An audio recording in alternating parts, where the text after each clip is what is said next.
In today's video, we will look at the harsh and barbaric punishments that were meted out to women living under the Roman Empire. The revelation of these antiquated traditions will bring to light the terrible and dark histories of women who were subjected to the insanity of the empire's penalties. Prepare yourselves then for an excursion into the terrifying history of the ancient Roman world. It is necessary to have an understanding of the patriarchal nature of Roman society in order to comprehend the cruel punishments that were meted out to Roman women. In ancient Rome, women's rights were severely restricted, and they were frequently regarded as the property of their male family members. Within this strongly rooted patriarchal structure, women were subjected to not just social and legal constraints, but also severe punishment for breaches, regardless of whether or not they were actually committed. Women who broke from traditional norms or were accused of crimes were frequently humiliated in public as a form of punishment during this time period. In Roman society, adultery was considered a serious crime, and it was especially frowned upon for married women. Women who were accused of adultery were tried in open court in proceedings dubbed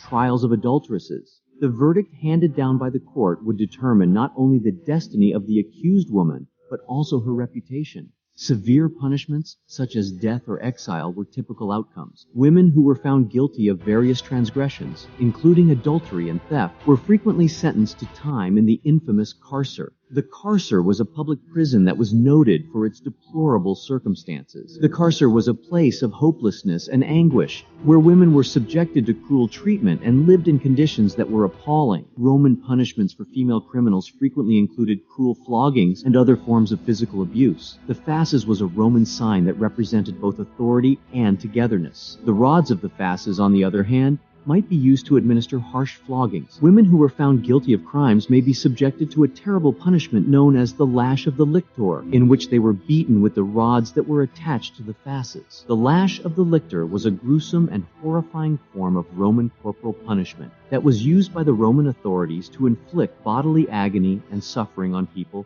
who were found guilty of committing crimes or disobeying their orders. This extreme type of corporal punishment was reserved for serious infractions and was frequently employed as a measure of deterrence, public humiliation, and imposing the authority of the Roman state. In addition, it was reserved for serious offenses. In order for us to comprehend the meaning behind the phrase lash of the lictor, we need to first comprehend the function of the lictors in ancient Rome. The lictors were the elite bodyguards of high-ranking magistrates. They were responsible for defending high-ranking officials and displaying their authority. In addition to their other responsibilities, the lictors were in charge of carrying the fasces, which consisted of a bundle of wooden rods that was held together by a scarlet strap and had an axe sticking out of it. The fasces was an emblem of the imperium, which referred to the magistrate's executive power. During the lash of the lictor punishment, the fasces were a very important component. When the lictors carried out this form of punishment, they would inflict pain on the condemned person by using the rods that were attached to the fasces themselves. Not only were the fasces used as a symbol of the authority of the magistrates, but they were also used as implements of punishment, highlighting the strength and harshness of the Roman state. The lash of the lictor was a form of punishment that consisted of a public exhibition of physical violence and degradation, which was typically carried out in front of an audience. Public beatings were administered to ancient Roman women who were considered to be deserving of public disgrace and punishment. These kinds of beatings were intended not only to function as a form of punishment for the person who received them, but also as a form of deterrence for anyone who might consider violating the standards of society. Crucifixion was one of the most horrible and infamous forms of punishment in the Roman Empire, and women were not immune from this horrifying end. Crucifixion was a horrible method of punishment that was used by a number of ancient civilizations, the most notable of which was the Roman Empire. It was a severe method of punishment that was intended for the most serious misdeeds, and its objective was to inflict maximum pain, shame, and dread onto the condemned. This method of punishment was reserved for the most serious offender. The most heinous of criminals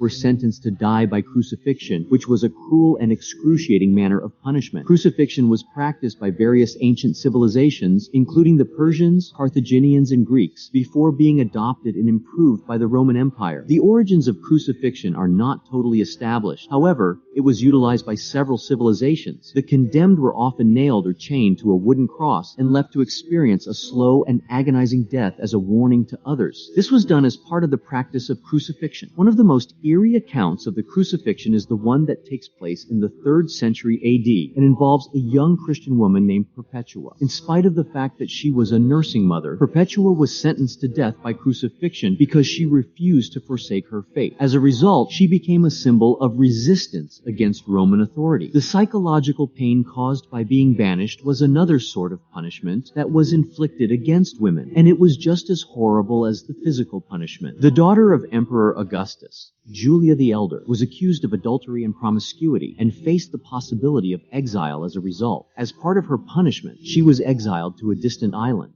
where she was deprived of her rights and made to live in seclusion. She was also forced to spend her days far from the comforts of her prior life. Women who were subjected to this form of punishment frequently experienced extreme mental anguish, because it meant they had to live apart from their children and other family members. Those who went through it were left with permanent scars as a result of the psychological toll that exile took on them. This was one of the most terrible aspects of the punishments meted out by the empire. Women in ancient Rome displayed an incredible capacity for endurance and strength in the face of hardship, in spite of the horrible punishments that they were forced to suffer. Some women, like Perpetua and other female martyrs, defied the rules of patriarchy and resisted being punished for their beliefs by an oppressive authority figure. The ladies of ancient Rome were known for their tenacious spirit, and their tenacity and defiance became a testament to that.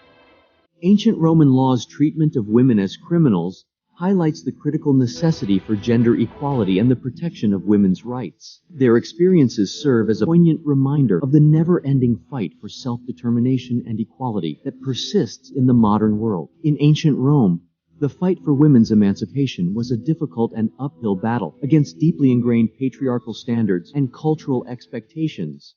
It was a struggle that was difficult and uphill. Some women in Roman culture demonstrated extraordinary resiliency and determination in the face of severe challenges, looking for methods to assert their agency and defy the constraints that were imposed upon them.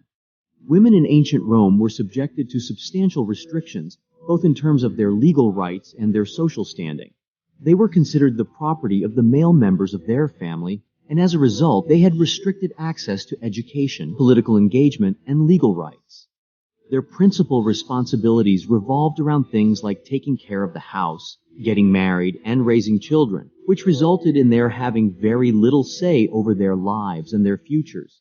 Despite these limitations, there were a few women who, due to familial connections or other exceptional situations, were able to exert a significant amount of influence and power. It was not uncommon for the spouses and daughters of renowned politicians and generals to have some level of indirect political influence. Through the advice that they gave to their male relatives, they were able to influence the decisions that were made. As we come to the end of our investigation into the inhumane penalties that the empire meted out to women, we are left with haunting tales of suffering, resiliency, and the imperative to go forward. Let us not forget the bleak chapters of history and instead dedicate ourselves to making the world a more just and equitable place for everyone. We appreciate your coming along with us on this excursion into the past. Keep your minds open and your hearts kind till we meet again. Goodbye.